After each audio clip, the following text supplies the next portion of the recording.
এরা কি ধরনের কন্টেন্ট ক্রিয়েটর?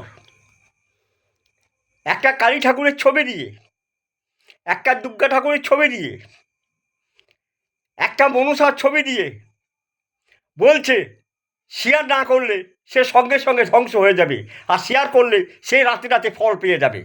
আদৌ কি কেউ রাতে রাতে কোটিপতি হয়ে গেছে? আর যিনি এটা বলছেন তিনি কি সত্যি করেই কোটিপতি হয়ে গেছেন? আগে তো তিনি কোটিপতি হন, তারপরে লোককে কোটিপতি করবেন। এটা এক ধরনের নোংরামো। ঠাকুর দেবতা নিয়ে এক ধরনের নোংরামি চলছে। এই নোংরামি অবিলম্বে বন্ধ হওয়া দরকার। তার জন্য আপনাদেরকে সজাগ হতে হবে, আপনাদেরকে এদেরকে বর্জন করতে হবে। একটা লাইক পর্যন্ত এদের দিলে চলবে না, কমেন্ট পর্যন্ত করলে চলবে না, শেয়ার করা তো দূরের কথা। এদের বিরুদ্ধে সোচ্চার হন। এরা অভিশাপ দিচ্ছে মানুষকে, এরা বলছে যে তোমার মৃত্যু হবে, অভিশাপ দিচ্ছে। এদের এত বড় বুকের পাঠা, এরা এত বড় কন্টেন্ট ক্রিয়েটর, এদের বিরুদ্ধে সোচ্চার হন।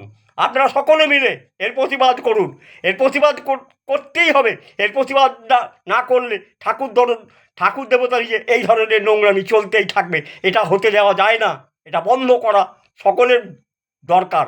তাই আমার ভিডিওটি জনস্বার্থে আপনারা ব্যাপকভাবে প্রচার করে দিন এবং সকলকে জানিয়ে দিন যে তারা ভুলেও একটা লাইক এবং কমেন্ট না করে এবং তাদের কোনো শেয়ার না করেন। তাদেরকে বুঝিয়ে দেওয়া দরকার যে তোমার সাথে আমরা নেই, আমরা যারা ভালো কন্টেন্ট ক্রিয়েটর তাদের সাথে আছি। তোমরা যে ধরনের ভিডিও তৈরি করছো, তোমাদের ভিডিওকে আমরা বর্জন করি।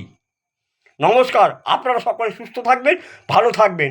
ভিডিওটি যদি ভালো লাগে লাইক ও গঠনমূলক কমেন্ট করে আমাকে উৎসাহিত করার চেষ্টা করবেন।